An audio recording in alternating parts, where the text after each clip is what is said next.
Looking out from the past, a snapshot of life in the 1920s. This precious album was the Facebook of its day, recording images of a family, adventurous travels, the everyday. But who are they? I just thought, well, I really need to find the people that this album should be with. And so I spent, pretty much the last 30 years trying to track them down. The photo album was bought at an op shop here on Beaufort Street back in the 1980s. It was the old shots of Perth that caught the eye of Steve's then-to-be wife. But when the history buff saw the album, it was the old family photos that left him captivated.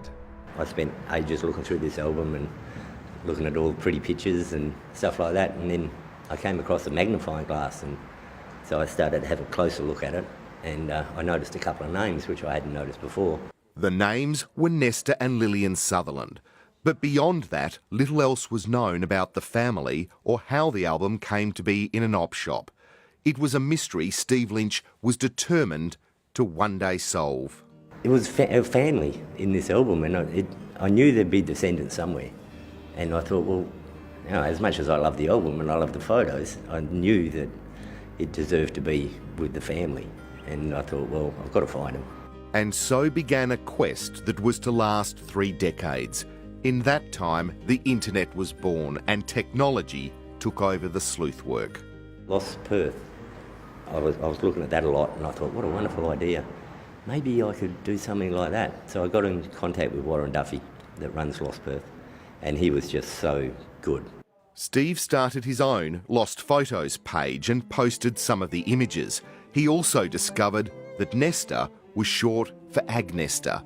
The pieces were coming together.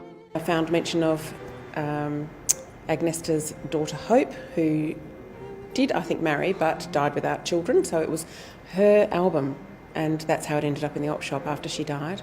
Bingo! Shannon Lovelady from the Museum of Perth tracked down a living relative, Nesta's great-nephew. Do you think Steve would let me take some photos of the photos? No, Peter, you don't understand. He wants to give you the album. Hi, how are you? Are you Peter? I'm Shannon. Lovely to meet you. Really good to meet you. This is Steve. Steve, Nice. I'm so pleased to meet you. Me too. Really interested in family history and old photographs. Well, this is just going to make your day. Yeah, I'm sure it is. Oh, thank you so much. And with that, the old album and a lifetime of memories are back in the family. I think it's a wonderful story, actually. Really, I'm quite moved by it. I just wanted to get it back to somebody that would cherish it that little bit more. He's become attached to it, I can tell that. So it's actually probably emotionally hard for him to give it to me.